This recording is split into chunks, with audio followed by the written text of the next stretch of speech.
Hello hello नमस्कार दिलीप। जैसा कि आप पीछे देख पा रहे होंगे कि मेरे पीछे डलहौजी लिखा हुआ है, तो ये मैं सीएसटी डलहौजी स्कूल में हूँ। सीएसटी मतलब सेंटर स्कूल फॉर टिबेटन। तो मैं मेरा यहाँ आना हुआ और मैं आपको यहाँ पर बताना चाहता हूँ कि इस जो जो ये स्कूल है अपने समय में बहुत ज़्यादा महत्वपूर्ण होता था।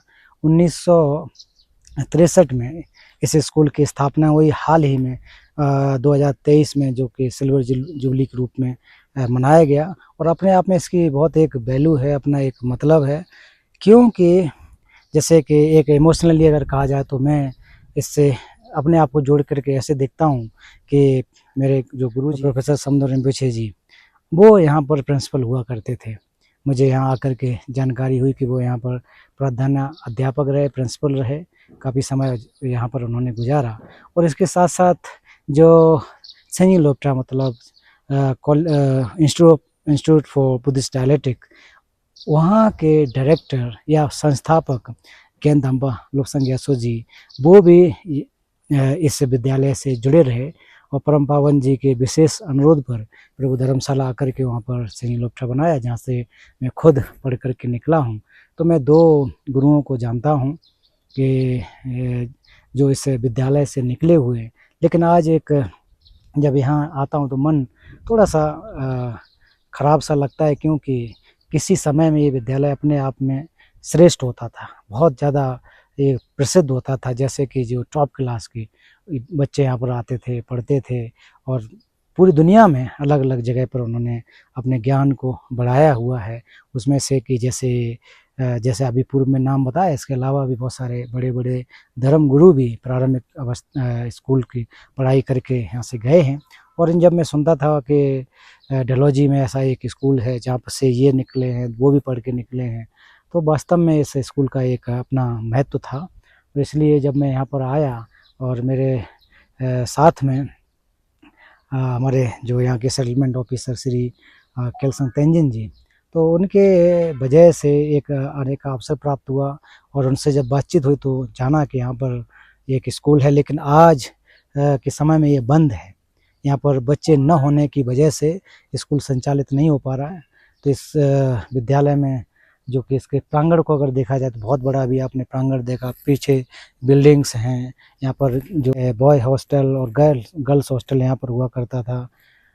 तो ऐसे ऐसे विद्या का केंद्र निश्चित रूप से बहुत बड़ा विद्या का केंद्र रहा है। सामने जैसे कि देख रहे हैं, ये गर्ल्स हॉस्टल, बॉयज़ हॉस्टल यहाँ होते थे, विद्यार्थी रह कर के अध्ययन करते थे। तो अब मैं आपको इसके अंदर ले चलता हूँ, और मेरे सामने ये जैसे बिल्डिंग है, ये ऊपर ये अंग्रेज़ों के समय से बनाया हुआ बिल्डिंग है, कि जब डलहौजी में अंग्रेज रहते थे तो उसी स्ट्रक्चर से, उसी से बनाया हुआ है। यहाँ पर जो तिब्बती हैंडीक्राफ्ट जो बनाते हैं, दरी इत्यादि, उन लोगों ने ये खरीदा। वहाँ पर अभी भी लोग रह रहे हैं, और ये अलग अलग कॉलोनी यहाँ पर बसी हुई है। तो इसके साथ साथ अभी मैं आपको दिखाता हूँ कि ये केंद्रीय तिब्बती विद्यालय डलहौजी CST, ये इसका मेन प्रांगण है।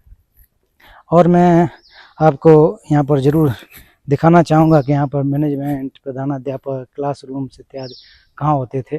और कल मैं जब ऐसे ही आया था तो बोर्ड पे भी देख रहा था, आज भी दिखाऊंगा कि यहाँ पर बहुत सारे अच्छे अच्छे स्टूडेंट्स निकले, जिनके के जो मार्क्स हैं, केवल तिब्बती बच्चे ही नहीं, यहाँ पर इंडियन स्कूल्स जो इंडियन बच्चे हैं वो भी यहाँ पर पढ़ते थे। तो आप स्क्रीन में इसमें आप देख सकते हैं कि कौन कौन यहाँ पर पढ़ के गया है। तो पहले समय में जो मार्क्स इतने परसेंट ले पाना बहुत बड़ी बात होती थी। 60% भी अगर आ जाए तो बहुत बड़ी बात होती थी, और समय के हिसाब से परिवर्तन हो जाता है। तो ये प्रांगण, ये खेल कूद का बास्केटबॉल, और 2 मंजिला आई थिंक ये स्ट्रक्चर ये देख रहे हैं कि सामने लकड़ी का स्ट्रक्चर, और हिंदी में भी बहुत जगह पर लिखा हुआ है, बहुत अच्छे अच्छे कोटेशन कि ईमानदार मनुष्य ईश्वर को सर्वोत्तम रचना है, विद्या दयात विनयम, कि विद्या से जो कि विनय की प्राप्ति होती है, विनय मिलता है। जो हमारे एथिक्स हैं जो वो हमको प्राप्त होते हैं, वो शिक्षा के माध्यम से प्राप्त यहाँ पर हो सकते हैं।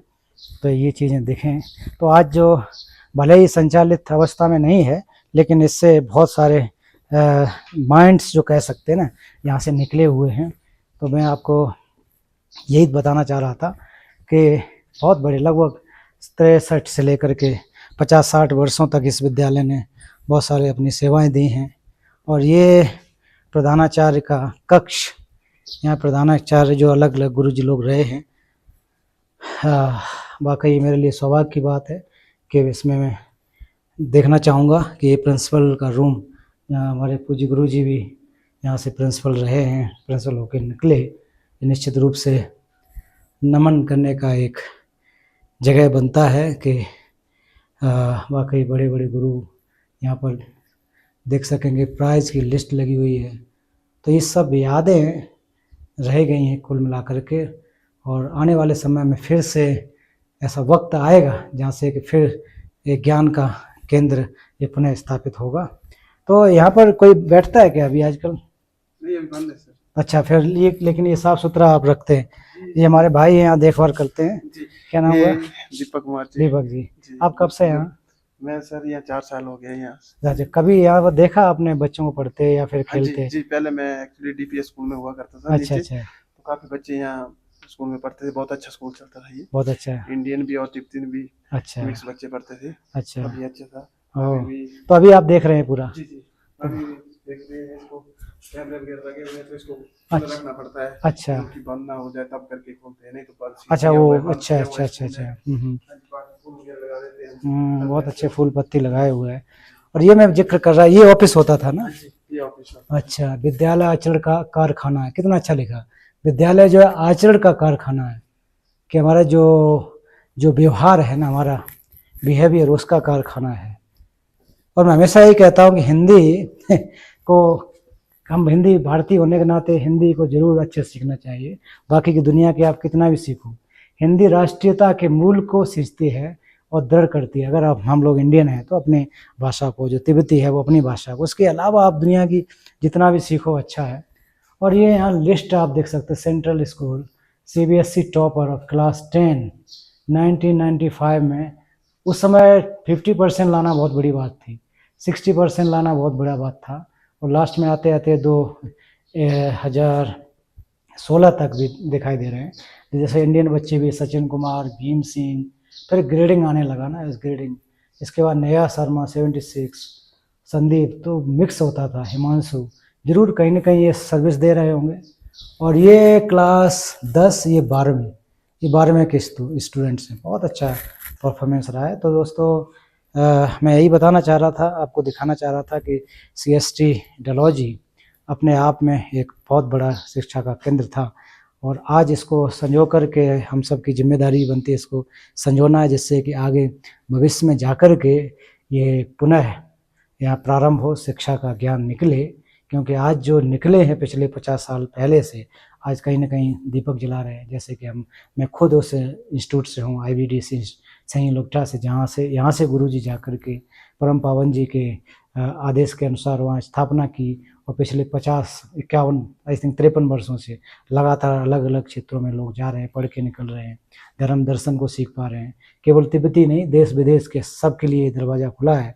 वैसा ही विद्यालय का भी दरवाज़ा सब के लिए खुला था, केवल तिब्बती लोगों के लिए नहीं। तो मैं हमेशा एक भारतीय होने के नाते महसूस करता हूँ कि जो लोग खुली छत के नीचे आए हों, जिनका कोई घर नहीं था, जिनके पास कोई व्यवस्था नहीं थी, खाली हाथ आकर के भारत में जगह जगह पर ऐसे बहुत सारे स्कूल्स बनाए, बहुत सारे बुद्धिस्ट जो संस्थान बनाए। आज के समय में देखा जाए तो पूरी दुनिया में इंस्टीट्यूट है जहाँ पर लोग पढ़ लिख करके जा रहे हैं। तो इतना महत्वपूर्ण, इतना अच्छा, बिना किसी चीज़ को नुकसान पहुँचाए तिब्बती भाई बहन किसी तरह से भी।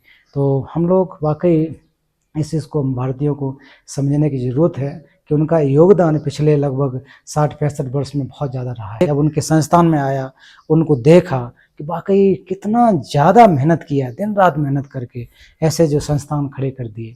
भारत सरकार के, स्टेट सरकार की मदद से उन्होंने जगह दिया, थोड़ी व्यवस्था दी, फिर उसको धन को जुटा के लोगों ने ऐसे संस्थान बनाए जहाँ सबके लिए द्वार खुले थे।